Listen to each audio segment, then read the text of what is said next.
Seita é um termo que vem do latim secta, cujo significado quer dizer seguidor. O termo é utilizado para designar um grupo numeroso de uma determinada corrente religiosa, filosófica ou política, que se destaca da doutrina principal.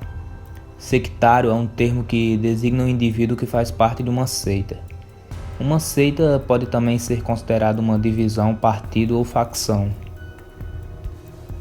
O ramo davidiano é uma seita que surgiu a partir da separação com a Igreja Adventista do Sétimo Dia, em 1955, por um grupo conhecido como Adventistas Davidianos do Sétimo Dia, ou simplesmente Davidianos. O movimento reformista começou dentro da própria Igreja Adventista do Sétimo Dia em 1930, e a maioria daquelas pessoas que concordaram com essa reforma foram excomungados da Igreja Adventista. As seitas têm, em sua grande maioria, uma grande fonte religiosa, e esse era o caso dos davidianos. A seita herdou vários conceitos da Igreja Adventista, como o juízo final, onde toda espécie humana teria um fim. Esse fim se daria após a segunda vinda de Cristo. O ramo davidiano ficou mundialmente conhecido após o cerco de Waco, ocorrido em 1993, na sede do grupo, conhecida como Monte Carmelo, e depois renomeada de Rancho do Apocalipse. Esse cerco ocasionou na morte de 86 pessoas, sendo elas 4 agentes da polícia e o líder da seita, chamado David Koresh. Na época do cerco, David Koresh encorajou seus seguidores a tê-lo como uma espécie de profeta, mudou o nome dos mesmos para Koreshianos. David respondia por processos de pedofilia, e no dia 28 de fevereiro de 1993 os agentes da ATF cercaram o rancho onde estavam os membros da seita. Eles foram recebidos a tiros e 4 dos agentes morreram.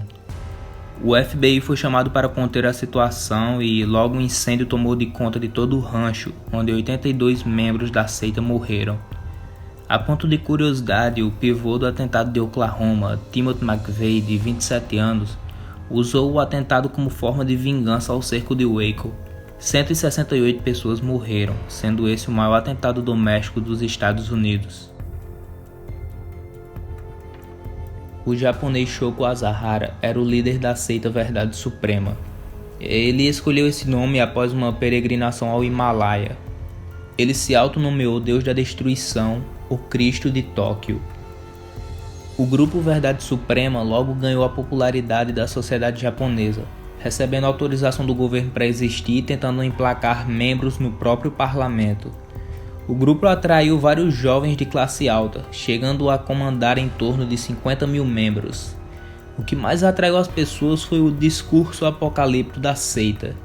Asahara dizia que o mundo teria fim após uma guerra nuclear. Apenas os seus seguidores estariam a salvos. Os seguidores mais fanáticos chegavam a comprar a água que Asahara usava para se banhar, e a níveis mais extremos pagavam para tomar o seu próprio sangue. A maior atrocidade do grupo ocorreu em março de 1995, quando integrantes da seita realizaram um ataque terrorista no metrô de Tóquio. Embarcaram em 5 linhas diferentes, carregando sacolas com sarin, um forte composto químico usado como arma. Quando liberada, a substância ocasionou a morte de 13 pessoas, deixando 5 mil feridos. Depois desse ataque, o governo japonês ligou o grupo a outros incidentes não resolvidos, como, por exemplo, o assassinato de um advogado japonês que havia ajudado algumas famílias a resgatar os filhos desse culto. Asahara foi condenado à pena de morte em 2006. Depois disso, ele poderia ser executado a qualquer momento, pois os acusados de morte no Japão não são avisados sobre a data de sua execução. Ele e mais 6 membros da seita foram executados por enforcamento no dia 6 de julho de 2018.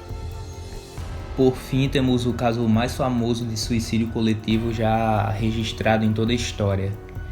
Em 13 de maio de 1931, nascia em Indiana, nos Estados Unidos, Jim Jones.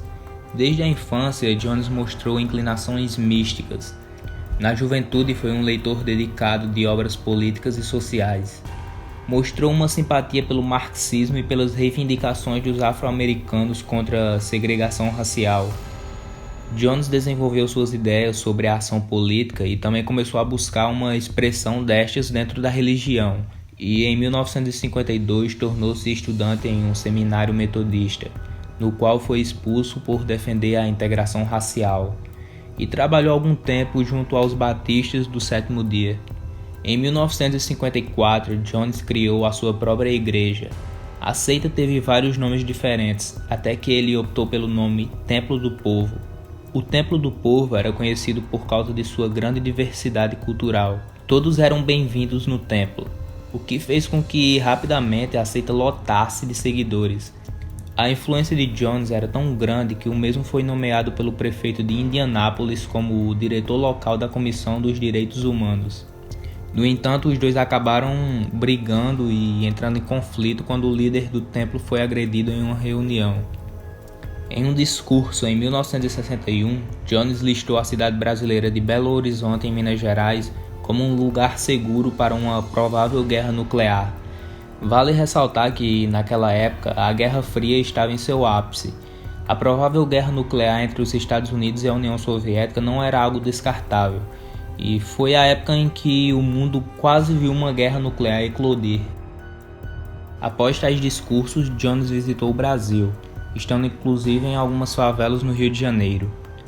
O Templo do Povo, em seu ápice, possuía cerca de 3.000 membros, onde cerca de 70 a 80% eram afro-americanos pobres. Após várias denúncias de abusos cometidos pelo líder da seita e pelo enorme rumor que Jones pregava o socialismo, o mesmo se viu encurralado. Em 1974, o templo arrendou uma gleba de terra na Guiana Francesa, próximo à fronteira com a Venezuela. Ali, Jones e sua família pretendiam erguer o projeto agrícola do Templo dos Povos, formando a comunidade informalmente denominada Jonestown. Os primeiros 50 residentes foram transferidos da igreja de São Francisco e chegaram em 1977. No ano seguinte já eram mais de 900 pessoas.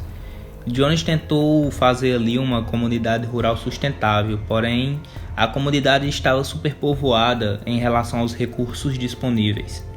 Com isso, a vida naquele lugar começou a se deteriorar. Todas aquelas pessoas não pagavam nenhum imposto aos Estados Unidos. Jones se referiu ao país com desprezo, dizendo que o capitalismo era o regime econômico do anticristo. Os Estados Unidos teve ciência das incontáveis acusações de ex-membros do templo, tais como ameaças, torturas psicológicas, exigências de entregas de propriedade e ainda o pagamento de 25% da renda de cada fiel. Com isso, o governo dos Estados Unidos enviou o congressista Léo Ryan para a Guiana Francesa, para ver a situação dos norte-americanos que ali residiam. Chegando lá, ele se deparou com uma multidão feliz e descontraída, muito diferente do que ele havia ouvido falar. Quando Léo estava voltando para os Estados Unidos, ele recebeu um bilhete de um dos habitantes que implorava para que fosse levado daquele lugar. Após isso, várias pessoas começaram a querer partir com o congressista. Léo teve a ciência de que tudo aquilo não passava de uma encenação forçada por Jones. E após tentar levar algumas daquelas pessoas, ele e sua equipe foram executados a tiros. Naquela altura, Jones havia matado um político dos Estados Unidos e logo seriam enviadas tropas para prendê-lo. Foi aí que Jones pôs em prática o suicídio coletivo que ele já havia mencionado diversas vezes em suas pregações. 909 pessoas, incluindo 304 crianças, morreram por envenenamento de cianeto. Foi o maior suicídio coletivo de toda a história que se tem registro, e o maior número de civis norte-americanos mortos em um ato deliberado até o dia 11 de setembro de 2001. Então ficamos por aqui. Caso tenha gostado do vídeo, não se esqueça de dar like e se inscrever no canal. Até mais!